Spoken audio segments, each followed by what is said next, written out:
Okay, guys, third video of the day. If you are a member of the channel, I just got done recording a members-only video talking about the new magnets and some other things on there as well. One of the new magnets on the day that we get it may not be used very much in the future, as Cale Thomas has announced about 30 minutes ago that he is now not the driver of the Jay Kiser Racing number 23 car. Easily one of the most dominant cars in Ohio this year. And if you're not familiar, I know there's a lot of people that are getting into sprint car racing here very recently and have found this channel. This is a car and this is a driver this year that I would put it in the top 3 best cars in Ohio. And obviously Ohio is very well known for sprint car racing, a ton of tracks, a ton of cars, a ton of teams. And this was one that was able to win a lot of races this year and contend for a couple of different track championships. And not exactly sure what happened. You think with the success that this team had this year, that this would not be happening here, but it is indeed the case. Cale Thomas saying that things are done for now with this team. So as I mentioned, one of the most dominant teams this year, 8 wins in 2024 between the 23 and Cale Thomas. They won races during Ohio Speed Week. They won races at 4 different tracks this year. He got a $10,000 win at Wayne County Speedway here in Ohio. He also got an Ohio Speed Week win at the Waynesfield Raceway Park. I know I ran out of room there, but it's still on there. Waynesfield Raceway Park, he did get a win there during Ohio Speed Week. Now, looking at SprintCarRatings.com, Cale Thomas has done very, very well this year in the category of money when it comes to a regional team that does not run much outside of the state of Ohio.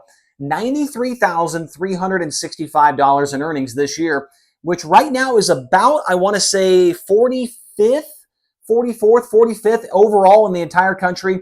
And according to SprintCarRatings.com, he is actually ranked 30th over the last 2 seasons in sprint cars. And their rating system goes by, results, wins, the competition they're racing against, the money they've earned, all that kind of stuff. Cale Thomas, 30th on that list. A very, very good driver. I have sung his praises on this channel several times. I've done it as well on broadcasts. This is a kid that needs a break on the full-time level, I think. He's young enough. He was, I'm trying to do some math here quickly. I think he's about 27 right now, 26, 27 years old. And so he's still young, has not gotten to his full potential, I'm sure. But Cale Thomas, I think, could be a guy that people are looking at here going into this offseason that are trying to get their cars and their teams to the next level of sprint car racing. This is a guy that they're going to be looking at here as a free agent. So we've already talked about a bunch of free agents going into this, this offseason, and Cale Thomas is throwing his hat in that ring as well.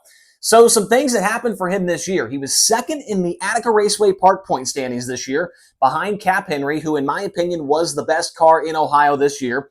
He was 6th in the overall Fremont Speedway points. I don't think he ran every single race at Fremont. I think he missed maybe 1 or 2 shows. But 6th in the points there. He got 2 wins at Fremont, 4 at Attica. He was 2nd in the AFCS points, which if you don't know what that is, it's the Attica Fremont Challenge Series, which is a series that gets points between Attica and Fremont. He was 2nd in that as well to Cap Henry. And then once again, he was 2nd to Cap Henry during the Ohio Speed Week point standings as well. So no championships this year, but boy, did he get close on 3 different occasions. And like we said, I mean, it's been a great year for him. Some other things that he did this year, he was quick time with Highland Racing at the Kokomo Speedway during the midweek money series race. Ended up 15th in that main event. Unfortunately, if you don't remember, he did get crashed by Kyle Larson in the heat race. And so Cale Thomas, more than likely, if that didn't happen, he would have been in the dash, probably would have been running up front there in that main event. But quick time against a really good field of cars at Kokomo was impressive for Cale Thomas. His best run with the Outlaws this year was a 7th place result at the Fremont Speedway here in Ohio. He also had an 8th place run at Eldora during Let's Race 2 with the Outlaws. He only had 2 starts this year with High Limit, was only able to make that 1 show at Kokomo, 15th place in the main event.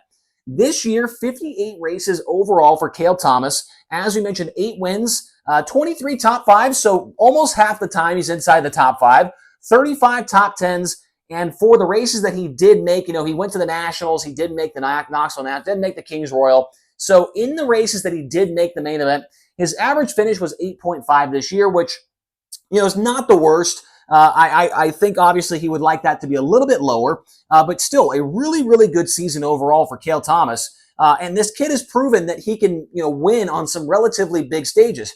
He did get an All-Star Circuit of Champions win in 2018 at the Atomic Speedway. So he's been to All-Star Victory Lane. He's almost ran top 5. This is supposed to say 6 with the Outlaws in 2022.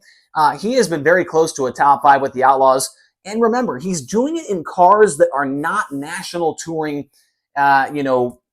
competition, right? I mean, he's running the 23 car for Jay Kiser, obviously very good equipment, able to win races. He's run the Rudzik Excavating 49X car, which probably the best car he's ever been in, if I can remember off the top of my head.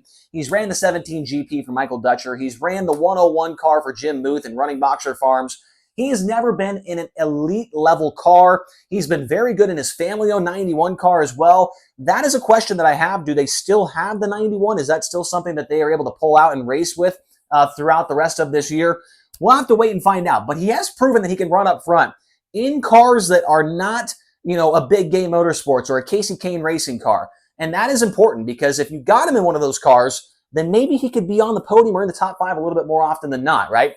And so what's next for Cale Thomas? He did put this in his Facebook and his X post.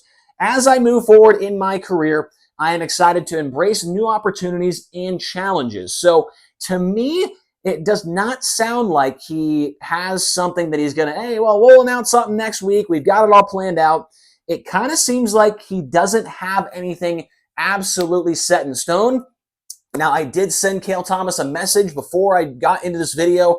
I have not heard anything back from him. I sent it probably 20 minutes ago. Haven't heard back from him, but I think that he's going to land on his feet. He is going to be a guy that people are looking at. You don't win 8 races in 1 year, leave the car you're in, and not get a couple of phone calls from some different guys that may want to run you in their car.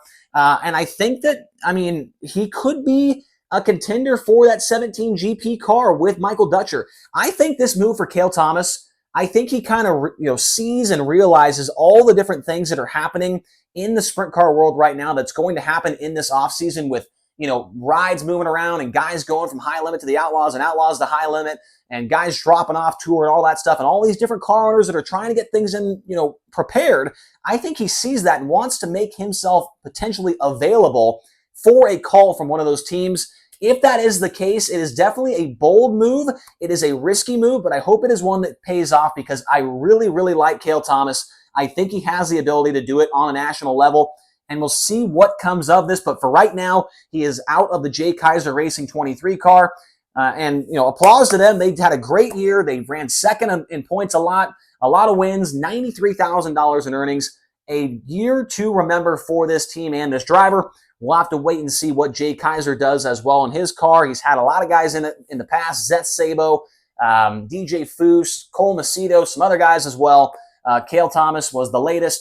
And so, unfortunately, that magnet, who knows when we'll ever use it again. But that's all we got for this video. Thank you guys so much for watching. Let me know your thoughts down in the comment section below. As always, hit like, hit subscribe, and we'll talk to you again soon.